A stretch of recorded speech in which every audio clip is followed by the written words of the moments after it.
കാസർഗോഡ് കള്ളാർ കോട്ടക്കുന്നിൽ പുലിയെ ചത്ത നിലയിൽ കണ്ടെത്തി. കോട്ടക്കുന്നിലെ ഷാജി എന്ന വ്യക്തിയുടെ പറമ്പിലാണ് പുലിയുടെ ജഡം കണ്ടെത്തിയത്.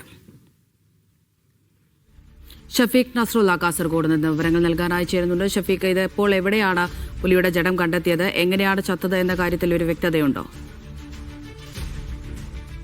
കളാർ പഞ്ചായത്തിലെ പുഞ്ചക്കര കോട്ടക്കുന്നിന് സമീപമാണ് സ്വകാര്യ വ്യക്തിയുടെ പറമ്പിൽ പുലിയുടെ ജഡം കണ്ടെത്തിയത്. ഇന്ന് രാവിലെ 10 മണിയോടെയാണ് നാട്ടുകാർ കോട്ടക്കുന്നിലെ ഷാജിയുടെ ആളൊഴിഞ്ഞ പറമ്പിൽ പുലി ചത്ത നിലയിൽ കണ്ടെത്തിയത്. ജഡത്തിന് ദിവസങ്ങളുടെ പഴക്കമുണ്ട് എന്ന് കരുതുന്നുണ്ട്.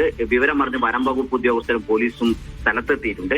കണ്ണൂരിൽ നിന്ന് വനം വകുപ്പ് വെറ്റിനറി സർജൻ എത്തിയാവും പോസ്റ്റ്മോർട്ടം നടപടികൾ നടത്തുക. പോസ്റ്റ്മോർട്ടം പൂർത്തിയായാൽ മാത്രമേ എത്ര ദിവസം ആണ് പഴക്കമുള്ളത്, എങ്ങനെയാണ് മരിച്ചത് എന്നത് സംബന്ധിച്ചുള്ള വ്യക്തമായ സൂചന ലഭിക്കുകയുള്ളൂ. ഈ ഭാഗങ്ങളിൽ പുലിയുടെ ഒരു സാന്നിധ്യം കണ്ടെത്തിയിരുന്നു. കാസർഗോഡിന്റെ പല ഭാഗങ്ങളിലായി പുലിയെ കണ്ടെത്തിയിരുന്നു.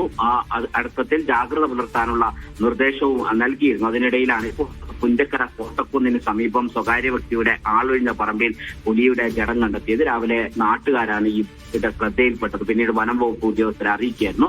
വനം വകുപ്പ് ഉദ്യോഗസ്ഥർ സ്ഥലത്തെത്തിയിട്ടുണ്ട്. കണ്ണൂരിൽ നിന്ന് വെറ്റിനറി സർജൻ എത്തിയതിനു ശേഷം മാത്രമേ ജഡം പോസ്റ്റ്മോർട്ടം നടപടിയിലേക്ക് കടക്കൂ. അതിനുശേഷമാവും എങ്ങനെയാണ് മരണം സംഭവിച്ചത് എന്നത് സംബന്ധിച്ചുള്ള ഒരു വ്യക്തത വരും.